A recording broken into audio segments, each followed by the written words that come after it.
zo'r ish bo'ldi-da, qizlar. Короче, bitta ayollar gaplashib turgan jarayonimda yuzlariga u kerak, bu kerak, bunaqa maslahat berdim deb basharamga yaqin kelib qarab turadi. Bu ish g'alati narsa-da bu. Unaqa qaraveradi, odamga g'ash keladi borib.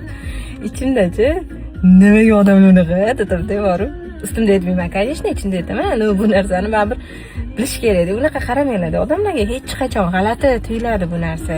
Bitta men kosmetolog bo'lganim uchun mayli, endi tipa meni yuzimdan obrazes olib qarashadi, mayli deyman, uni baribir g'alati narsa-da. Shuning uchun qaramaydi boshqa qizlar.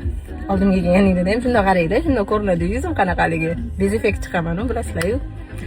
Yana bitta narsa aytmoqchi edim. Ashula eshitayotganda, kino ko'rayotganda nima qilayotgan bo'lsanglar ham yashash tarzinglarda sho'xroq, yaxshi, pozitivniy narsalar eshitishga, ko'rishga harakat qilinglar. Chunki odamning psixikasi shunaqa qabul qiladi. Ya'ni qilgan birov g'alati